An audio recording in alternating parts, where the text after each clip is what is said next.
गर्मियों की छुट्टियों का एक अलग ही मजा होता है। स्कूल बंद होता है और मस्ती करने का फुल टाइम मिलता है। ये कहानी भी ऐसी ही एक समर वेकेशन की है। 1998 की बात है।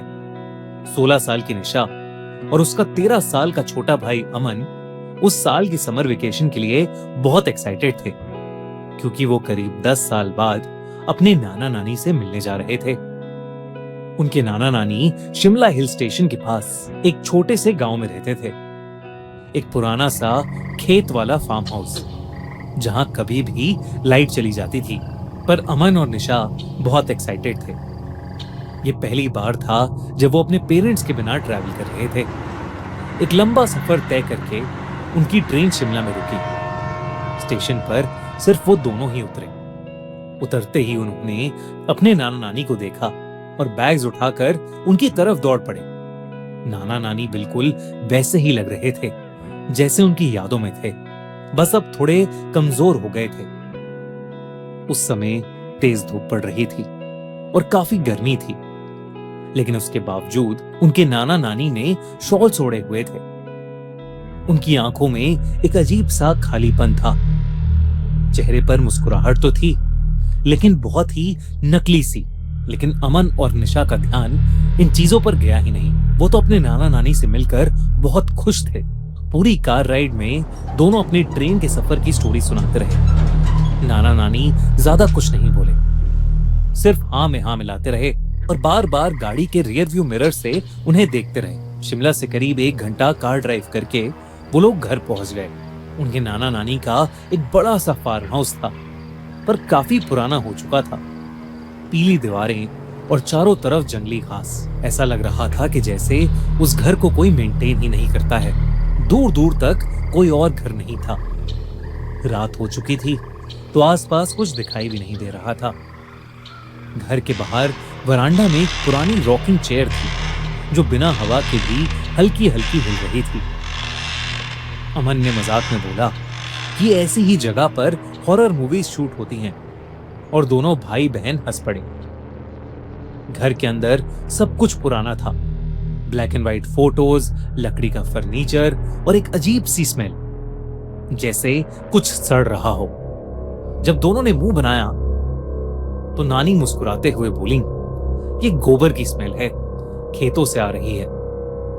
ये कहकर नानी किचन में चली गई और नाना जी ने उन्हें उनका रूम दिखाकर खाने के लिए आने को बोला। उनका रूम काफी बड़ा था, पर खिड़की से सिर्फ अंधेरा और लंबी घास दिख रही थी। थोड़ी देर बाद नानी ने खाने के लिए बुलाया। सब डिनर के लिए बैठ गए। नाना नानी उनके साथ डाइनिंग टेबल पर बैठे तो सही, पर उन्होंने कुछ खाया नहीं। बस यही रिपीट करते रहे कि वो दोनों कितने खुश हैं कि बच्चे आए हैं। ये बात दोनों बच्चों को पहले तो बहुत अजीब लगी, पर वो दोनों अपने नाना नानी से 10 साल बाद मिल रहे थे। शायद उनके नाना नानी ने उन्हें बहुत ज्यादा मिस किया था। डिनर के बाद निशा और अमन अपने रूम में चले गए। थोड़ी देर बाद नाना जी कमरे में आए। गुड नाइट कहकर नाना जी ने लाइट ऑफ की और जाने से पहले बोला, रात में यहाँ कई जानवरों की आवाजें आती हैं, डरना नहीं और कमरे के बाहर बिल्कुल भी मत निकलना। ये कहकर नाना जी उनके कमरे से चले गए और थके हुए बच्चे कब सोए उन्हें पता ही नहीं चला। अगले 2 दिन काफी नॉर्मल गुजरे। हर दिन नाना नानी दोनों को उठाने आते। निशा अपना ज्यादातर समय एक विंडो के पास बैठकर स्केचिंग करते हुए बिताती थी। उस विंडो से सिर्फ पेड़ दिखते थे, सारे के सारे एकदम एक जैसे। अमन घर के आसपास घूमता रहता या घर के पीछे के कोने में एक पुराने झूले पर बैठकर अपने वॉकमैन पर गाने सुनते रहता। नाना नानी हर दोपहर ये कहकर घर से निकल जाते कि वो दोनों खेत में काम करने जा रहे हैं, और सीधा रात को वापस आते। घर में एक लैंडलाइन फोन भी था, पर वो खराब पड़ा था, तो वो बच्चे अपने मम्मी पापा से भी बात नहीं कर पा रहे थे। कुछ छोटी छोटी चीजें भी थीं जो थोड़ी अजीब थी, जैसे नाना नानी कभी भी उनके साथ कुछ खाते नहीं थे। हर बार कोई ना कोई बहाना करके दोनों डाइनिंग टेबल पर बस बैठे रहते। एक बार अमन ने देखा कि किचन में फ्रिज खुला हुआ था और अंदर सिर्फ एक पतीला था, जिसमें कोई लाल गाढ़ा सा लिक्विड था। जब उसने पूछा तो नानी ने सिर्फ इतना कहा कि वो एक पुरानी फैमिली रेसिपी है और वो जोर जोर से हंसने लगी। अक्सर नानी बेवजह जोर जोर से हंसना शुरू कर देती थी और नाना जी कई घंटों तक एक ही जगह बैठकर सामने किसी चीज को घूरते रहते। दोनों भाई बहन को लगा कि ये सब बुढ़ापे की निशानी है। उस रात निशा की आंख किसी आवाज से खुली। आवाज दरवाजे के बाहर से आई थी।